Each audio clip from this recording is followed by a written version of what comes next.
Welcome back to my Obi-Wan rewrite. This is part 2 where I will be going over episode 2. Like episode 1, I will be going over my first impression criticisms and then go over the episode itself and what I believe needs to be rewritten and how I think the events of the story should have taken place. Reminder, I'm not that much of a Star Wars fan, and as I rewrite the episodes, I always have the lore of the Star Wars universe in mind, but please feel free to educate me and correct me, but just be kind about it, like always. With all that said, let's go ahead and get started. First criticism. Leia is strongly coming off as a spoiled brat. Her fiery, independent nature does not come off as cute or charming. To me, it's annoying. I don't mind that she's observant and hones in on key details. She has obviously been given an advanced education because of her royal status, and she's using that in the real world, giving us glimpses of the Leia that we were first introduced to.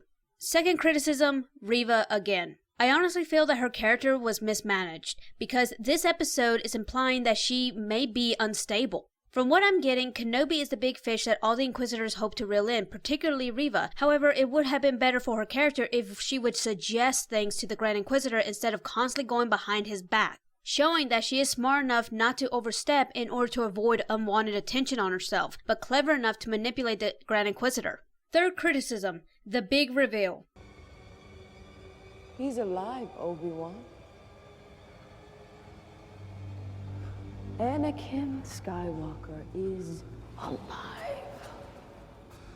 I can't bring myself to believe that Reva is skilled enough to be able to read Kenobi like she does, and yet the Grand Inquisitor can't read that Reva's about to kill him. That's why I believe that Reva should have been replaced with the Grand Inquisitor in this particular scene.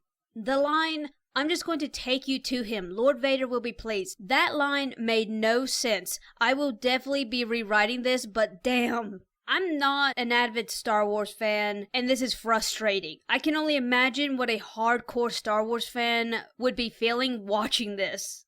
Episode 2 was the weakest episode for me, mainly because of the acting, specifically young Leia's act. However, the biggest issue is the amount of interaction Leia has with Kenobi throughout the series, and while there is no avoiding it, I'm going to do my best to limit it, but in a sensible way. Story-wise, the episode was okay, but if it was perfect, I would not be making this video. So let's go ahead and get into the rewrite.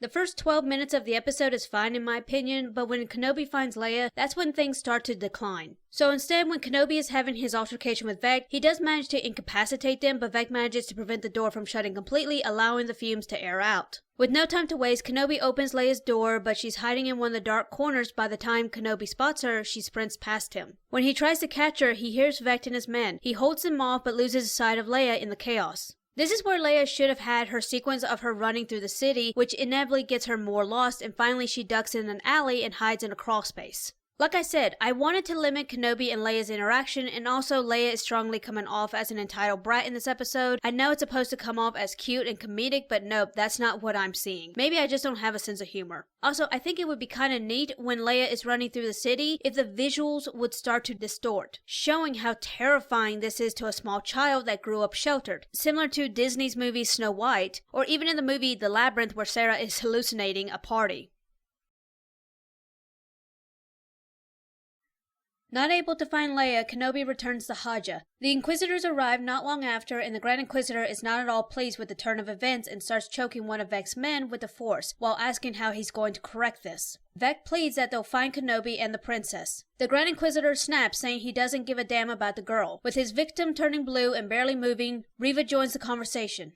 Kenobi is a stranger to this planet, and anyone capable of smuggling him out can be easily swayed. Put a bounty on him, and they'll flush him out for us. The Grand Inquisitor lets go of his grip, turns to Vec, and orders him to get to work. The scene where the Inquisitors are arguing amongst themselves took what little threat their presence posed and just threw it out the window. Rewatching this, it comes off as toddlers fighting over a toy. But the real question is, why does the Grand Inquisitor not punish Reva? She keeps going behind his back, she insults him to his face in front of his subordinates, and yet he lets her get away with all this shit. If she was his favorite, it would make more sense. But he's made it pretty clear that he does not like her. In fact, it doesn't seem that anyone likes her in this show. Logically, you can't get away with half the shit she does unless you have people willing to advocate and defend you to some capacity. Clearly, this needs to be changed. First off, the Grand Inquisitor is the one calling the shots like it should be, and we start seeing his temperament when things don't go as he planned, and I tried to hint at this in episode 1. As for Reva, due to the rewrite that I did with her backstory, this is someone that is terrified to step out of line because she knows what that will ensue. But she's clever enough to get her point across without overstepping, the way someone with common sense would do.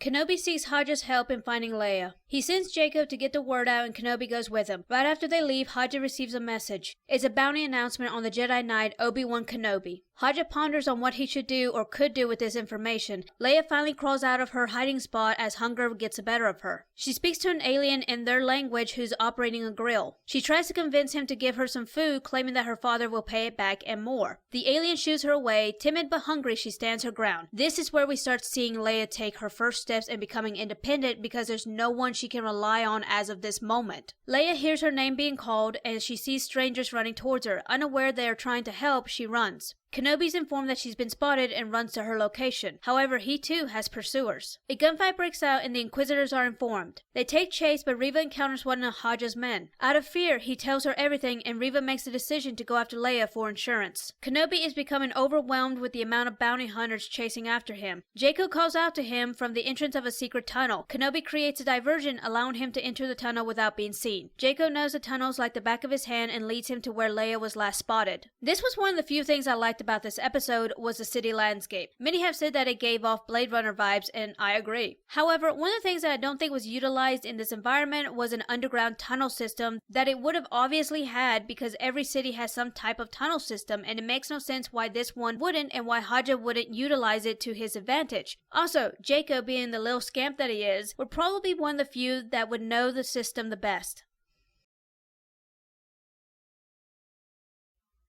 Reva is contacted by the 4th and 5th saying they've lost track of Kenobi and that they've been given orders to regroup. Irritated, Reva relinquishes her pursuit of Leia. As for Leia, she isn't sure if she's still being chased or not, but she's too afraid to stop. She makes a questionable jump that leaves her hanging for dear life, but she's not strong enough and falls, but Kenobi uses the Force in time. However, the shock causes Leia to lose consciousness. See what I did there? With Leia safe, Kenobi makes his way back to Hodge, but he's already waiting for him just around the corner. He instructs Kenobi where to go and what tunnel to take as he buys him time. They go their separate ways. Unfortunately, when Kenobi used the Force, Reva was in range to feel it. She corners Hodge. He does his best to distract her, but the Grand Inquisitor instilled in her never to waste time. Don't waste other people's time. They might just take yours.